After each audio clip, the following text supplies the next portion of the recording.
कोकण घाट माथ्यावर पावसाचा जोर कायम। आज ऑरेंज अलर्ट तर उर्वरित कोकण, उत्तर महाराष्ट्र, मराठवाडा आणि विदर्भात काही ठिकाणी येलो अलर्ट जारी। परभणीमध्ये काल दिवसभर दमदार पाऊस, शेतकऱ्यांना दिलासा, शेती कामांना आता वेग येणार। बीडच्या माजलगावात तालुक्यामध्ये खरात आडगावात मोफत स्पर्धा परीक्षेची तयारी करण्यासाठी मोफत केंद्र, तर राजेश देवटे यांनी विद्यार्थ्यांसाठी उभारलं केंद्र। सारस्वत कोऑपरेटिव्ह बँक लिमिटेड कडून आता न्यू इंडिया कोऑपरेटिव्ह बँक लिमिटेडच्या हस्तांतरणाचा रिझर्व्ह बँकेकडे प्रस्ताव। न्यू इंडिया कोऑपरेटिव्ह बँकेची सर्व मालमत्ता आणि दायित्वांची जबाबदारी घेण्यास सारस्वत बँक इच्छुक।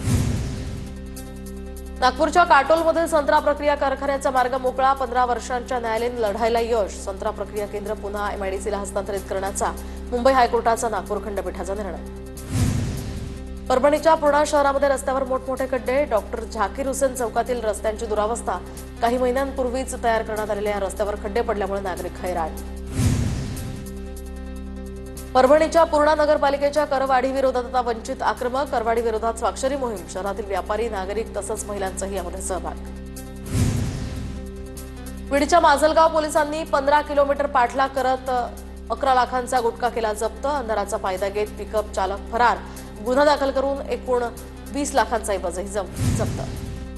वाशिमच्या मालेगाव तालुक्यातल्या अमानी ते करंजी या रस्त्याची दयनीय अवस्था। रस्त्यावर खड्डे आणि चिखलाचं साम्राज्य। विद्यार्थी आणि नागरिकांचा जीव मुठीत घेऊन करावा लागतोय प्रवास। कर्नाटक महाराष्ट्राला जोडणारा पूल वाहतुकीसाठी दुसऱ्यांदा बंद। पंचगंगा नदीचं पाणी पुलापर्यंत आल्यानं वाहतुकीस मनाई, तर पावसामुळे कृष्णा पंचगंगा या नदीच्या पाणी पातळीत वाढ।